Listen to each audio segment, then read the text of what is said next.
अस्सलाम वालेकुम। हाँ जी जनाब मोहतरम, कैसे मजाज हैं। अमेज़ोन एफबी वाले ज़रा थोड़ी सी ये ज़रा देखें, ये गूगल पे लिखा है और ये अमेज़ोन एफबी है, ठीक है, यही लिंक है। तो उसके बाद जो है ना, हम इसके यही टैब को ओपन करते हैं। तो इसका ये गेट स्टार्ट, इधर ही जाना, ठीक है। साइन अप के लिए $39 वो लिखा हुआ फीस, चले वो तो नहीं है, लेकिन गेट अप स्टार्ट के लिए जाते हैं। गेट स्टार्ट क्लिक कर दिया। इधर सबसे पहले ये क्रिएट अकाउंट बोल देते हैं भाई, कंपनी रजिस्ट्रेशन नंबर, और वो बोल नीचे साथ उन्होंने ये भी लिख दिया भाई, एक ही दें, वेरीफाई भी करवाना, ठीक वाला दें, यानी कि करेक्ट जो भी रजिस्टर है ओरिजिनल तौर पे वही आप दें, कोई 2 नंबर या 1 नंबर नहीं चाहिए।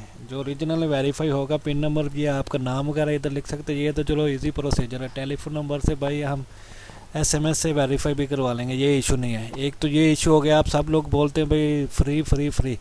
और केडीपी, अमेज़न केडीपी के लिए भी ये चाहिए जी, बैंक अकाउंट्स, वो 2-3 शीट्स बनाई है उन्होंने, पब्लिक नहीं की। वो बोलते हैं आप अपना बैंक अकाउंट्स या अपनी कंपनी का रजिस्टर करवाएं। तो ज़रा आप देखें इसके लिए क्या है। और ये वेबसाइट है हमारी, आप इधर भी आप गूगल पर लिखें www.a667, और इधर भी कुछ प्रोडक्ट ऑनलाइन सेल कर रहे हैं, एफिलिएट मार्केट से। तो 32 दिन हो गए, कोई विज़िट नहीं, कोई कस्टमर नहीं, तो फिर भी चलें, कोई बात नहीं। अगर आप दिल बड़ा करके थोड़ा सा विज़िट भी कर लें और देख लें तो मेहरबानी जी, बहुत शुक्रिया जी। अस्सलाम वालेकुम जी।